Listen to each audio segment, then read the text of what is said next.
Informasi selanjutnya, pemirsa, pemandangan tumpukan sampah yang meluber hingga ke badan jalan kembali menghiasi sejumlah titik di kota Banjarmasin. Fenomena ini diduga kuat terjadi akibat rendahnya kedisiplinan warga yang nekat membuang sampah di luar jam yang telah ditentukan, serta munculnya titik pembuangan sampah liar. Menyikapi hal itu, pemerintah kota Banjarmasin tengah menyiapkan skema baru, termasuk wacana sistem pembuangan sampah bergiliran untuk menekan volume di tempat pembuangan sementara. Wajah jalanan di kota Banjarmasin kembali tercoreng oleh tumpukan sampah yang meluber hingga ke bahu jalan. Kondisi ini terpantau di sejumlah tempat pembuangan sampah sementara atau TPS, karena tumpukan limbah rumah tangga ini tak hanya mengganggu estetika, tapi juga menghambat arus lalu lintas. Hasil monitoring pemerintah kota menunjukkan pemicu utamanya adalah pelanggaran jam operasional pembuangan sampah. Meski aturan menetapkan waktu pembuangan mulai pukul 20 hingga pukul 6 pagi, faktanya masih banyak warga yang membuang sampah pada siang hari. Padahal sanksi administratif, kurungan, hingga denda sudah menanti bagi mereka yang melanggar.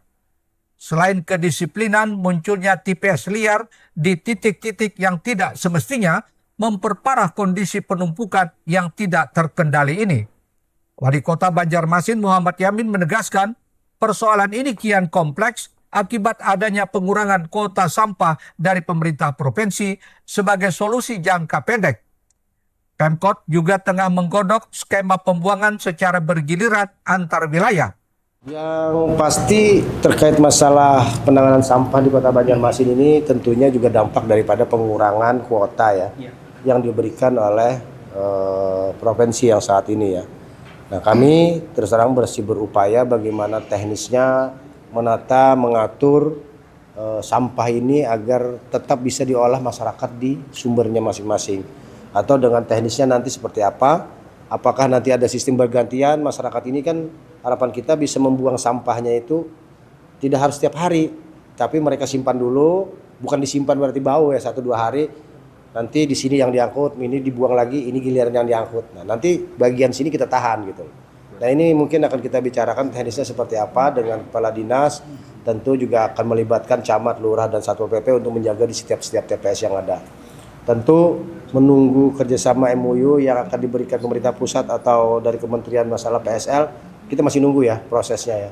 Namun pemerintah akan terus berupaya untuk melakukan sosialisasi agar bisa masyarakat kita untuk mengolah sampahnya di sumbernya masing-masing atau di rumahnya masing-masing.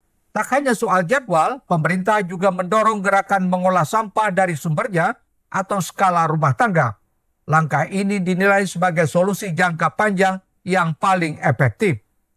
Guna memastikan aturan berjalan di lapangan, pengawasan ketat akan dilakukan secara kolektif, melibatkan Dinas Lingkungan Hidup, camat, lurah, hingga personil Satpol PP.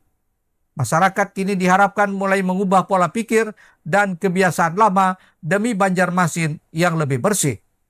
Eko Anggoro, Banjar TV.